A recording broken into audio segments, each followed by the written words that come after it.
Good evening students. Now our next topic is आयनन विभव तथा उत्तेजन विभव। नाम से पता लग रहा है आयनन और उत्तेजन। हम ये कहते हैं, अगर हम यहाँ पर आयनन, पहले हम आयनन ऊर्जा को डिफाइन करते हैं। आयनन ऊर्जा होती क्या है?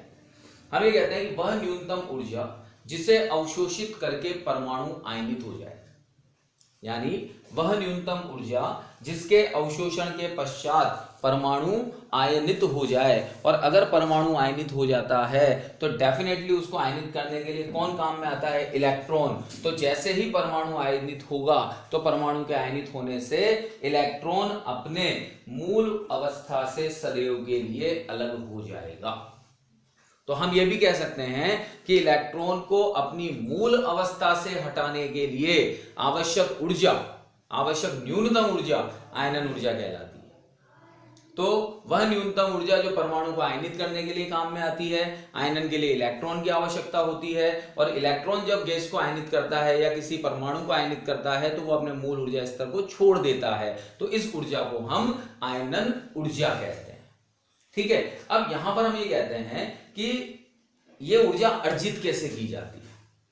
तो हम ये कहते हैं कि जब इलेक्ट्रॉन किसी भी गैस के अंदर प्रवेश करेगा, परमाणु के अंदर प्रवेश करेगा, तो इलेक्ट्रॉन त्वरित होगा, इलेक्ट्रॉन का वेग बदलेगा।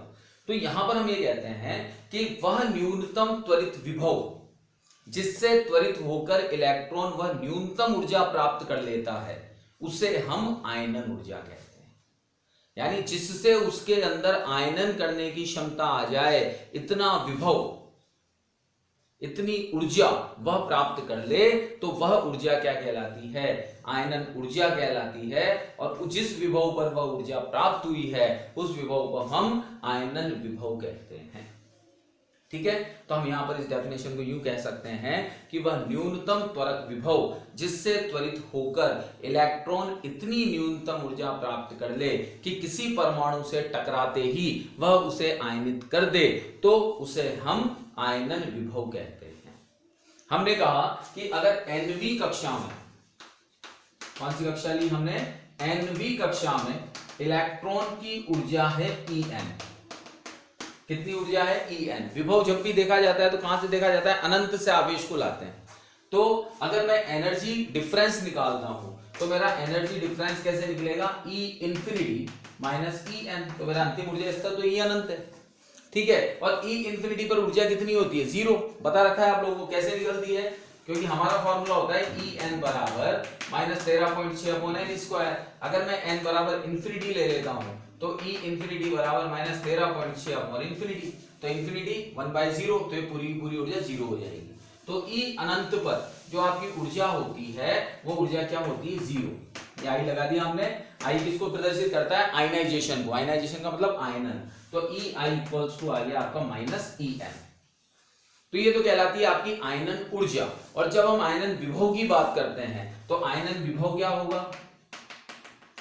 तो आयनन विभव, विभव बराबर क्या होता है? कार्य बटा आवेश। तो कार्य ऊर्जा दोनों सिमिलर होती है। तो यहां हम लिखते हैं EI बटा E। EI की वैल्यू कितनी है? माइनस En बटा E, साथ में 2। तो ये कौन सी ऊर्जा कहलाती है? आपकी आयनन ऊर्जा। और ये क्या कहलाता है? आपका आयनन विभव। अब आपसे अगर पूछा जाता है जैसे कि हाइड्रोजन की प्रथम कक्षा की आयनन ऊर्जा और आयनन विभव ज्ञात कीजिए, समझिएगा। तो हाइड्रोजन की प्रथम कक्षा की आयनन ऊर्जा कितनी होती है? प्रथम कक्षा की आयनन ऊर्जा पता है आप लोगों को? माइनस 13.6 लिखवा रखिए तुम लोगों को। तो प्रथम कक्षा की आयनन ऊर्जा तो हो गई 13.6 इलेक्ट्रॉन वोल्ट। अब आयनन विभव की अगर हम बात करें तो आयनन विभव कैसे निकलेगा? VI equals to EI upon E। तो EI की वैल्यू है 13.6 electron volt upon E। E से E कैंसिल, तो फाइनली VI कितना आ गया? VI आ गया आपका 13.6 वोल्ट। तो ये क्या आ गया? आयनन विभव। और ये क्या आ गई? आपकी आयनन ऊर्जा। ठीक है, तो ये आयनन ऊर्जा और आयनन विभव किसके लिए? हाइड्रोजन परमाणु के लिए। इसके बाद में आता है हमारा उत्तेजन विभव और उत्तेजन ऊर्जा। तो नाम से पता लग रहा है कि उत्तेजन का मतलब उत्तेजित करने के लिए आवश्यक ऊर्जा है। लेकिन किसे उत्तेजित करने के लिए? तो हम ये कहते हैं कि इलेक्ट्रॉन को जब ऊर्जा प्रदान की जाती है तो इलेक्ट्रॉन निम्नतम ऊर्जा स्तर से उच्चतम ऊर्जा स्तर में संक्रमण कर जाता है। ऊर्जा आपने प्रदान की, प्रदान करने से वो निम्नतम ऊर्जा स्तर से उच्चतम ऊर्जा स्तर में संक्रमण कर गया, इस क्रिया को हम क्या कहते हैं, उत्तेजन। वो उत्तेजित हुआ और निम्नतम ऊर्जा स्तर से कहां चले गया, उच्चतम ऊर्जा स्तर में चले गया। तो इस संक्रमण के लिए जो आवश्यक ऊर्जा होगी, उस आवश्यक ऊर्जा को हम उत्तेजन ऊर्जा कहते हैं। ठीक है। और उत्तेजन ऊर्जा के बराबर ऊर्जा प्राप्त करने के लिए इलेक्ट्रॉन को जितने विभव से त्वरित करना पड़ेगा, वह विभव आपका उत्तेजन विभव कहलाता है। उसको हम क्या बोलते हैं, उत्तेजन विभव, एक्साइटेशन पोटेंशियल। ठीक है। हम ये कह रहे हैं यहां पर कि यदि इलेक्ट्रॉन की nवीं कक्षा में ऊर्जाएं क्या है, En, E1 और En है, प्रथम और अंतिम। nवीं कक्षा ले लेते हैं कि इलेक्ट्रॉन की प्रथम कक्षा में ऊर्जा E1, nवीं कक्षा में ऊर्जा En। प्रथम कक्षा में तो कितनी है ऊर्जा, E1, nवीं कक्षा में ऊर्जा कितनी है, En। तो उत्तेजन ऊर्जा कितनी हो गई, उत्तेजन ऊर्जा हो गई आपकी E1 माइनस En। ठीक है। तो उत्तेजन ऊर्जा अगर हम निकालते हैं तो EE equals to, sorry last En है, तो En माइनस E1, और किसमें आती है ये, इलेक्ट्रॉन वोल्ट में। और अगर उत्तेजन विभव निकालते हैं तो उत्तेजन विभव का फॉर्मूला वही, ऊर्जा बटा आवेश, तो En minus E1 upon E electron volt. तो E से E कट गया, तो क्या बचा, En माइनस E1 वोल्ट। तो ये क्या कहलाती है, आपका उत्तेजन विभव। अब वापस वही हाइड्रोजन के लिए बात करते हैं। तो हाइड्रोजन की द्वितीय कक्षा में हम क्या देखते हैं, उत्तेजन ऊर्जा। हाइड्रोजन की द्वितीय कक्षा में, तो द्वितीय कक्षा में लेंगे तो यहां पर E इक्वल्स टू हो जाएगा E2 माइनस E1। अब द्वितीय कक्षा की ऊर्जा कितनी होती है, हम लोगों ने निकाल रखी है, माइनस 3.4, और प्रथम कक्षा की ऊर्जा कितनी है, माइनस 13.6। तो इसे जब आप सॉल्व करोगे तो माइनस 3.4 प्लस 13.6 तो कितनी है, 10.2 इलेक्ट्रॉन वोल्ट। ये तो क्या आ गई आपकी उत्तेजन ऊर्जा। ठीक है। अब अगर हम उत्तेजन विभव निकालते हैं तो उत्तेजन विभव क्या होता है, VE बराबर EE बाई E, तो 10.2 इलेक्ट्रॉन वोल्ट अपॉन E, तो E से E कट गया, then VE equals to 10.2 volt. तो ये क्या आ गया तुम्हारा उत्तेजन विभव। तो अब यहां पर उत्तेजन ऊर्जा और उत्तेजन विभव हम इस तरह से यहां निकाल सकते हैं। ठीक है। तो अब आपका जो लास्ट टॉपिक है वो लास्ट टॉपिक है बोर मॉडल की कमियां, क्योंकि ये सारा का सारा बोर मॉडल के अंदर ही चल रहा था। तो अब बोर मॉडल के अंदर क्या क्या कमियां पाई गई वो हम देखते हैं। तो सबसे पहली और इंपॉर्टेंट कमी ये थी कि बोर मॉडल हाइड्रोजन और हाइड्रोजन के समान आयनों के लिए ही लागू किया गया, यानी ये एकल परमाणुओं के लिए ही लागू हुआ।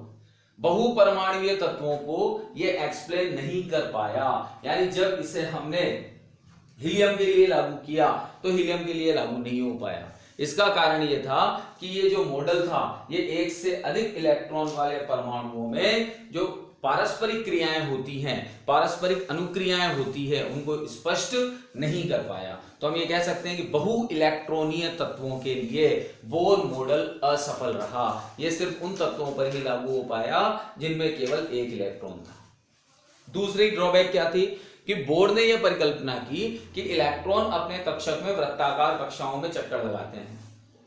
वृत्ताकार कक्षाओं में चक्कर लगाते हैं, तो वृत्ताकार कक्षाओं में जब चक्कर लगाते हैं तो त्वरित होने के उपरांत भी वो विकिरणों का उत्सर्जन नहीं करते, यानी उसने ऊर्जा उत्सर्जन माना ही नहीं।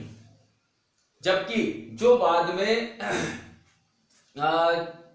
साइंटिस्ट आए उन्होंने ये बताया कि इलेक्ट्रॉन जब त्वरित रूप से घूमते हैं तो विद्युत चुंबकीय विकिरणों का उत्सर्जन करते हैं। अन्य वैज्ञानिकों ने इसका स्पष्टीकरण दे दिया, लेकिन बोर इस चीज का स्पष्टीकरण नहीं दे पाया कि वो उत्सर्जन नहीं करते, तो क्यों नहीं करते, इसको वो समझा नहीं पाया। तीसरा, यह मॉडल स्पेक्ट्रमी रेखाओं की तीव्रताओं के बारे में कोई जानकारी नहीं देता कि भाई कौन सी रेखा ज्यादा तीव्र होगी, उच्चतम से जो सबसे उच्चतम से निम्नतम में आएगी वो ज्यादा तीव्र होगी, या 2 से 1 में जाने वाली ज्यादा तीव्र होगी, या अनंत से 1 में आने वाली ज्यादा तीव्र होगी। तो स्पेक्ट्रमी रेखाओं की तीव्रताओं के बारे में भी इस मॉडल ने कोई जानकारी नहीं दी।